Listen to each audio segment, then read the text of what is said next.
மக்களே, welcome to கதைகளின் அரங்கம். நான் உங்க கார்த்திகா. இன்னைக்கு நம்ம கதை பகுதியில என்ன கதைன்னு வாங்க வீடியோல போய் தெரிஞ்சுக்கலாம்.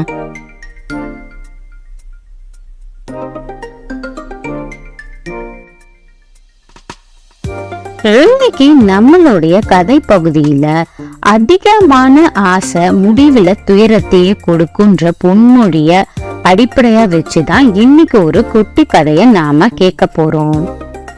வாங்க கதைக்குள்ளார போகலாம். இந்த பொன்மொழி நம்ம எல்லாருக்குமே ரொம்பவே பரிச்சயமான பொன்மொழி தாங்க. அதிகமான ஆசை எப்பொழுதுமே நமக்கு கேடுதான் விளைவிக்கும்ன்றது எல்லாருக்குமே தெரியும். இத பேஸ் பண்ணி இன்னைக்கு ஒரு குட்டி கதை கேட்க போறோம். இந்த கதையோட கதாநாயகர்களா 3 பேர் வராங்க. ஒரு எலி, ஒரு பூனை, அப்புறம் ஒரு மரியாதைக்குரிய ஒரு சுவாமிஜி வராங்க. இந்த 3 பேருக்குள்ளர நடக்கிற ஒரு சின்ன சம்பவம் தான் இன்னைக்கு நாம கதையா கேட்டு தெரிஞ்சுக்க போறோம். வாங்க கதைக்குள்ளர போகலாம். ஒரு கோயில் அருகில பாத்தீங்கன்னா ஒரு எலி வசிச்சுட்டு வந்துட்டு இருந்தது. அந்த எலி அங்கிருந்த எந்த பொருளானாலும் தனக்கு தான் சொந்தம், தனக்கு தான் உரிமை அப்படின்னு உரிமை கொண்டாடிட்டு வந்துட்டு இருந்துச்சு. மேலும் அந்த பொருட்களை யாரு பார்த்தாலோ இல்ல பகிர்ந்து கொள்ளவோ நினைச்சாலோ இல்ல முக்கியமா தொடுவதற்கு கூட விடுவதில்லையா அந்த எலி.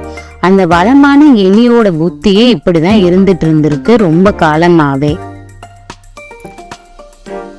அந்த பகுதியில புனிதமான குணமுடைய ஒரு மனுஷரும் வாழ்ந்துட்டு இருக்காரு. அந்த எலி வசிக்கும் இடத்துக்கு அருகில் உள்ள கோவிலுக்கு அவர் அடிக்கடி போவதை வழக்கமாகவும் வச்சிட்டு இருந்தாரு. அவர் ரொம்பவே இரக்க குணம் உடையவராகவும் இருந்தாரு. தினமுமே அந்த கோயிலுக்கு அங்க அடிக்கடி போயிட்டு வந்துட்டுமா தான் இருந்துட்டு இருந்தாரு. அப்படி அந்த மனுஷர் அடிக்கடி போயிட்டு வந்திருந்த கோயிலுக்கு பக்கத்துலதான் அந்த எலி இருக்குன்னு சொன்ன இல்லையா. தினமும் அங்க வரும்போது அந்த எலிக்கு ஏதேனும் உணவு கொடுத்துட்டே தான் இருந்தாரு.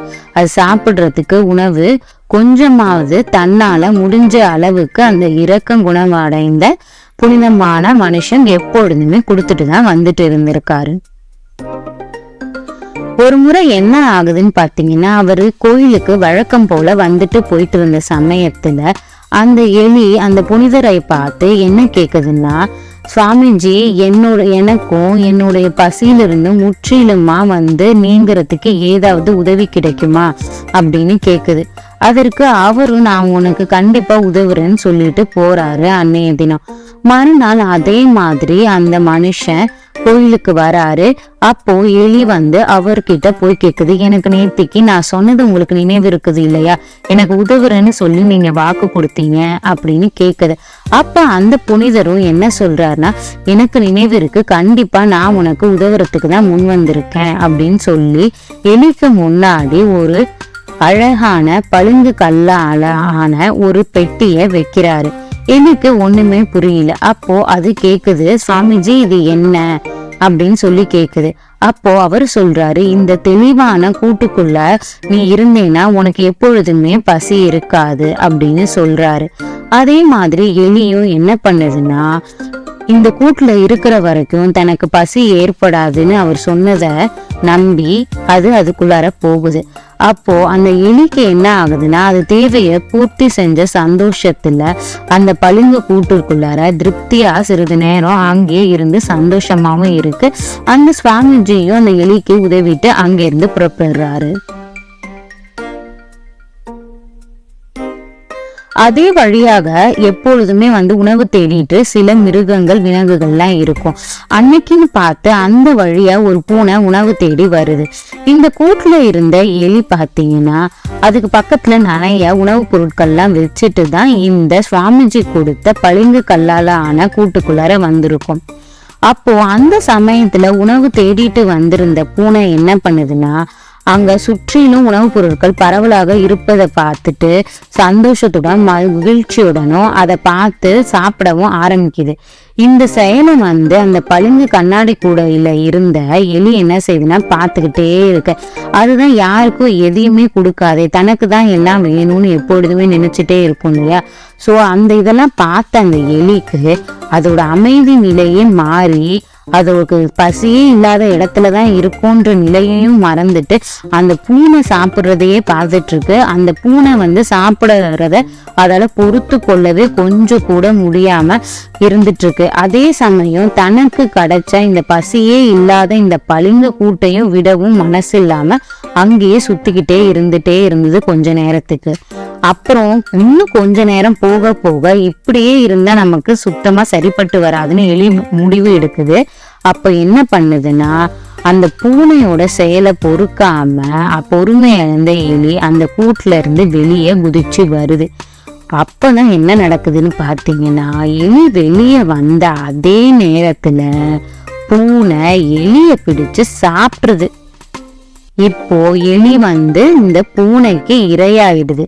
இதுதான் அதிக ஆசை முடிவில் துயரத்தையே கொடுக்கும். ஒண்ணு, தனக்கு கிடைச்ச உணவை எல்லாருக்கும் பகிர்ந்து சாப்பிட்டுட்டு அதே இடத்துல அந்த எலி இருந்தாலும் இன்னைக்கு உயிரோட இருந்திருக்கும். இல்ல அந்த சுவாமிஜி கொடுத்த பளிங்கு கண்ணாடி கூட்டுக்குள்ளர இருந்திருந்தாலும் இன்னைக்கு அந்த எலி உயிரோட இருந்திருக்கும். இது ரெண்டுமே இல்லாம இங்கேயும் அங்கேயுமா அது மனச அலைப்பாய விட்டு அதிக பேராசையால வெளியே தன்னோட உயிரும் அதுக்கு போயிருச்சு. இதுதான் அதிக ஆசை முடிவில துயரத்தையே கொடுக்கும்னு நாம சொல்லலாம். இதே போலதான் நாம வாழ்க்கையில எப்பொழுதுமே கிடைச்சதை வச்சு அதுல சந்தோஷமா எப்படியெல்லாம் வாழலான்றதையே நம்ம கத்துக்கணும். அதிகமான பேராசையும் மற்றவங்களுக்கு எதுவுமே கிடைக்க கூடாது என்ற தீய எண்ணத்தை நம்ம எப்பொழுதும் வளர்த்துட்டே வந்தோம்னா நாம தான் முடிவுல துயரத்தையே சந்திச்சு நம்ம வாழ்க்கையை முடிகிற அளவுக்கு வந்துரும். இந்த கதையில இருந்து நான் இதை தான் தெரிஞ்சுக்கிட்டேன். இப்போ நாம கேட்ட இந்த கதை நம்ம வாழ்க்கையில ஏதாவது ஒரு சந்தர்ப்பத்துல நமக்கு நிச்சயமா பயனுள்ளதா அமையும்னு நம்புறேன். மேலும் நான் வேற ஒரு குட்டி கதையோட கதைகளின் அரங்கம் பகுதியில உங்க எல்லாரையும் சந்திக்கிறேன். தேங்க்ஸ் ஃபார் வாட்சிங்.